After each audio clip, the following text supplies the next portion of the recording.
All right, at 7 o'clock, we'll call the meeting to order. Has the meeting been properly noticed? Yes. Moving on to recognitions. Anybody from the board have anything? Anybody from the audience have anything? Jim? Not at this time. Moving on to opportunity for public input. Do we have anybody signed up? Then we will move on to information and discussion items. First item, referendum update. Hey, we have one of these at each of our meetings for the next year and a half for sure.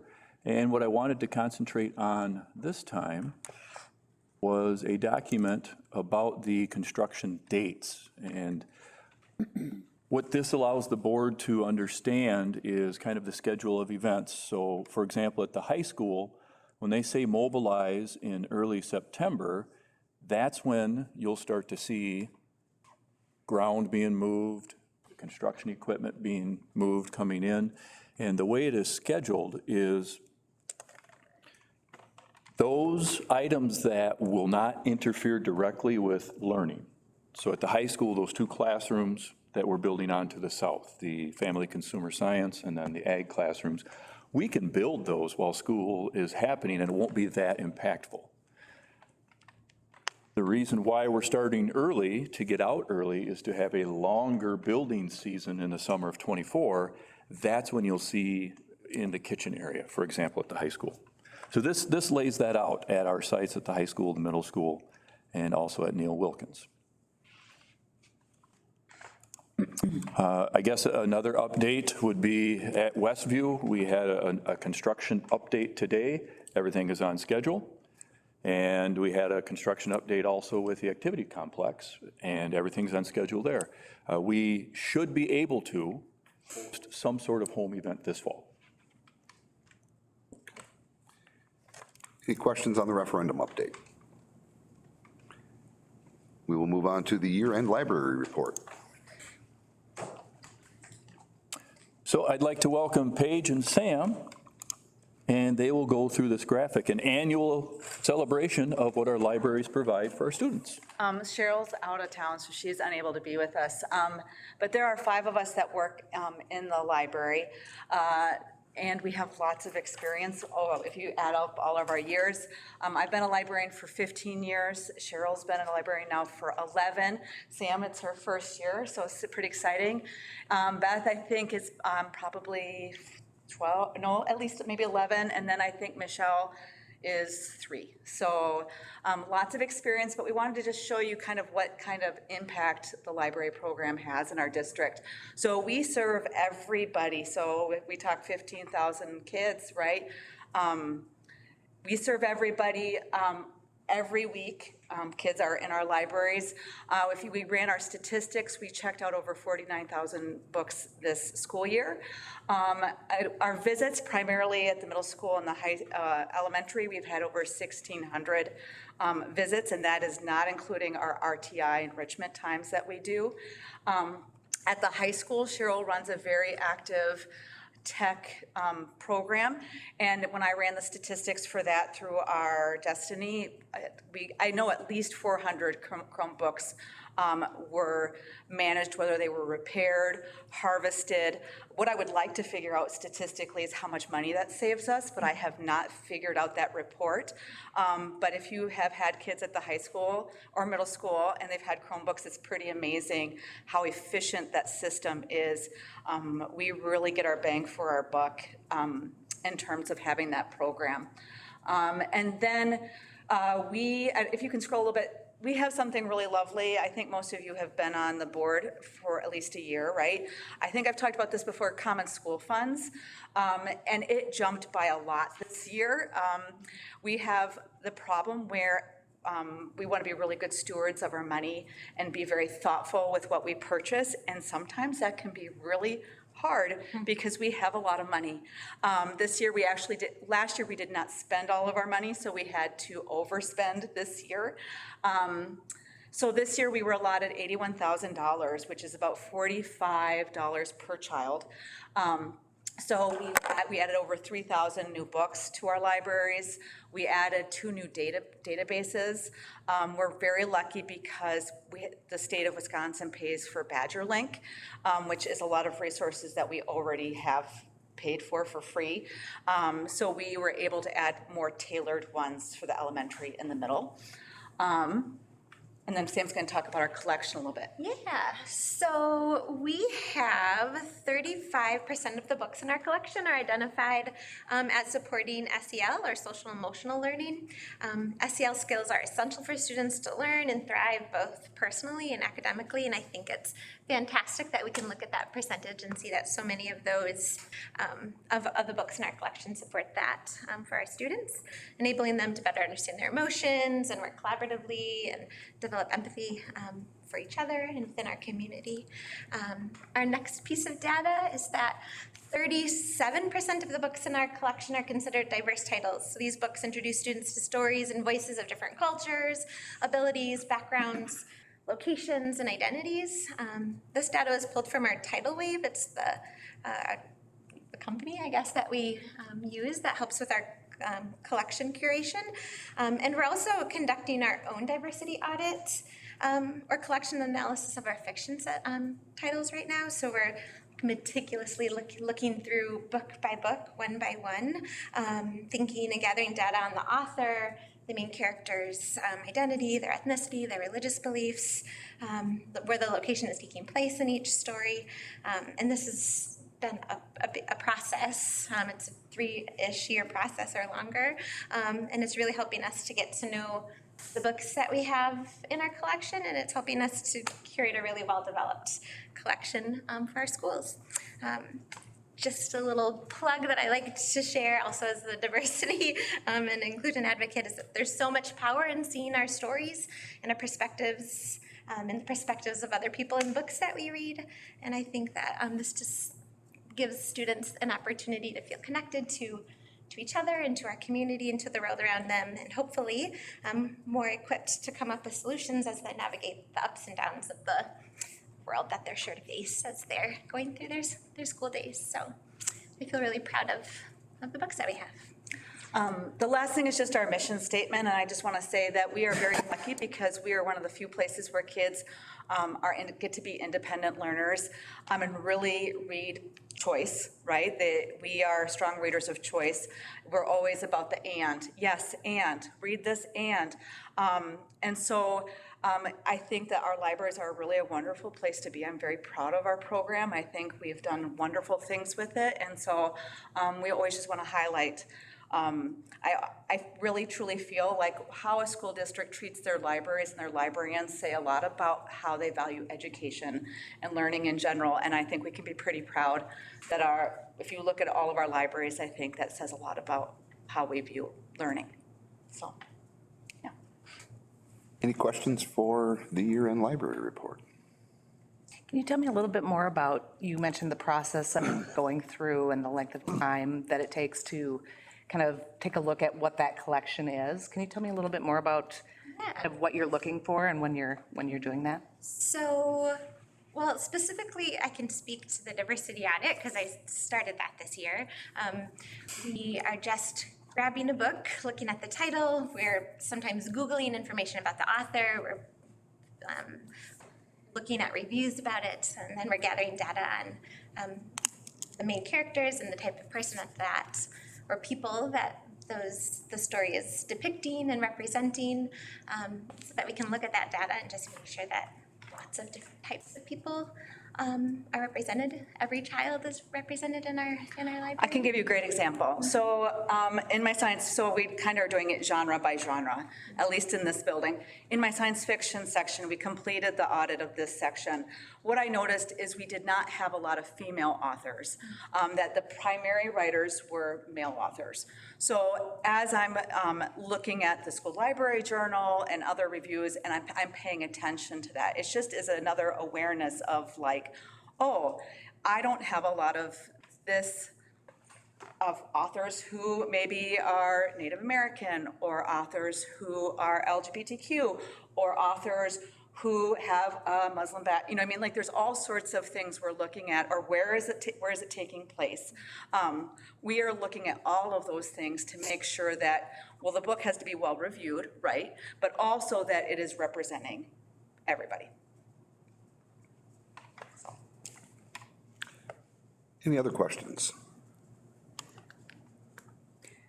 I just really appreciate that process. I mean, I was listening to a news up on NPR as I was traveling today for work and talking about this device and the apps, and not what the app is, but actually the advertising that will come up.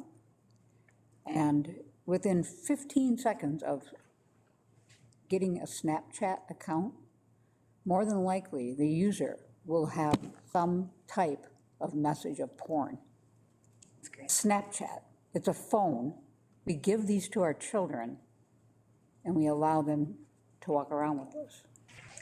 And there's no process like you just described to make sure that our children are safe from. We do a lot of digital literacy, especially as they start in the middle school. We start surveying them at 5th grade of like what they have and what their experiences are. And it is legitimately scary sometimes how much they have access to things that as a parent, I would be like, oh, I don't know if I would. So we talk about, these things all the time, and like, do your parents know where you are going? Maybe they should, so kids hear it from us multiple times, but I feel like it's never enough I times. wonder if talking about how we do what you just talked about with books, we could talk about that with parents as well, because I think, most people really think that this is a tool for communication, but it's also a tool that becomes addictive to our students. It's a tool that replaces things in our students' lives. And it's also a tool that can get them in a lot of trouble very quickly. And I wonder about adding that as an element for just community education. Along those lines, have you found anything in the audit process that has been inappropriate for kids to view? Not really, no. I mean, we're constantly adding and weeding to our collection, so there are things that I might find that are out of date, that are no longer appropriate, maybe in terms of wording or things like that, but What about content and that sort of thing? no, not really. Do you have common school funds yet to spend this summer? I will start to spend them for the next year. Or next? Yep, we're in the next fiscal year. Common school funds kind of rolls over. It's not what they want us to do if we Oh, don't there's, spend it, but. got it. It doesn't get, okay. Yeah, we function a little bit differently in funding. Got it. Any other questions or comments? All right, thank you. Thank you. Moving on to items on the consent agenda. 5A is the adoption of the consent agenda. 5B, minutes of previous meetings. 5C is the financial report for the month of June, in which total receipts, $4,233,168.35. Total disbursements, $4,762,176.73. And all of the line items to follow. Letter D are our academic standards, an annual event in which a public school board must adopt these standards brought to us through the state. Letter E, the approval of student handbooks for 23-24. Each building is there, along with a summary sheet. And then I had added one earlier via an email. Letter F is another annual review of our comprehensive communications plan. This was originated when we brought Jordan on with her position. And it's just a way to help direct and guide our staff as we go through social media, for example. G is the hiring of a 7th grade football coach. And H are the 23-24 fall season co-curricular assignments. So moved. Second. Motion by Kurt, second by Steve to approve the items on the consent agenda as presented. Any questions or discussion on those? I did notice a spelling error on the student handbooks under the section that listed school cancellations. Radio station KIYX, it should be a KIYX. I think you've got it as a KIYK under 106.1. Catch your eye, right? Caught my eye. Thank you. Wonder why. And I have a question on the middle school handbook, page 13. There's an underlined section absences not approved in advance are unexcused absences, even though the absence, if requested in advance, may have qualified as an unexcused absence. Is that correct? Sounds like it should be as an excused absence. The underlines. Is it, help me find it again, would you please, Ben? It is right above tardiness on page 13.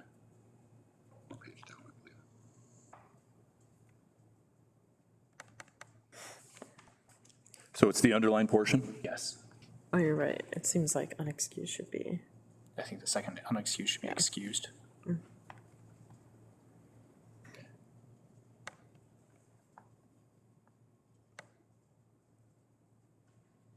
I believe, and I would allow Mike to help me out here as a person who deals with this, but I think that is correct because there are some times where a parent may notify ahead of time, but it still qualifies as an unexcused. Just by calling ahead of time, it isn't a blanket, this is excused. That's how I read it. Mike, who works in that? Yes, because usually if a parent will say, for instance, that they're needed at home or I'm calling them in, that's really not a good enough excuse.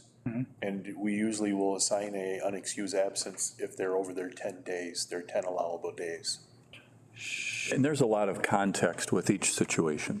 I think, not to be critical of you, Mike, but each situation is different based on history with the parents, where is the student, and all of that. Yeah, usually if a parent will call in for that, we will give them we'll use up their 10 days that the state allows. But anything after that. I think what Ben might be saying then, if the readability of that sentence, It's not, it's kind of vague. Doesn't Yeah. make a lot of sense. yes, it is a hard read.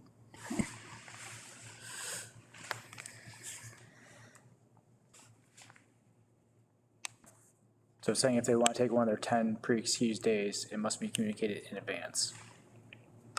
If it's not communicated in advance, it will be an unexcused.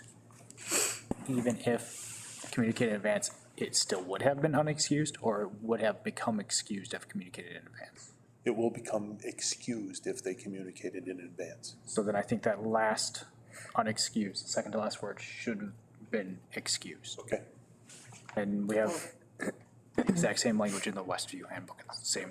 So what I can do is, I have this targeted, I have it written down.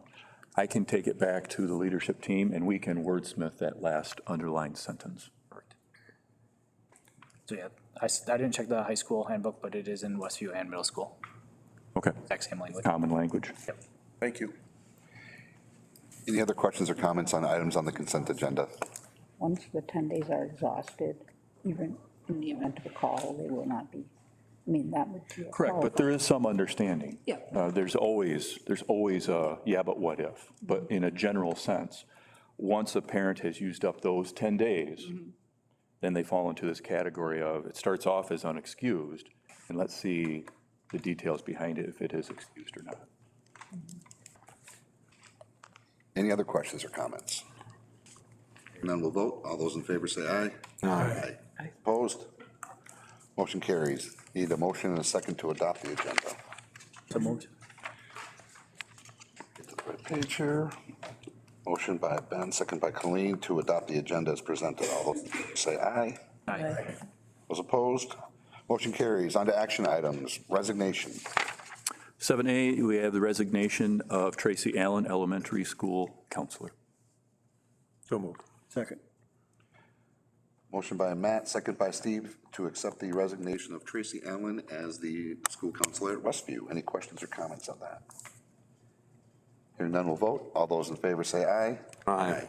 Those opposed? Motion carries. At this time, we will adjourn to closed session pursuant to state statute 19.85 parent C to consider employment, promotion, compensation, or performance evaluation. And in this case, it would be the superintendent evaluation and contract. I need a motion and a second, please. So moved. Second. Motion by Kurt, second by Steve. This requires a roll call vote. Jessica? Yes. Yes. Ben? Yes. Jen? Yes. Colleen? Yes. Steve? Yes. Kurt? Yes. Matt? Yes. We are in closed session at 7:20 PM. Thank you.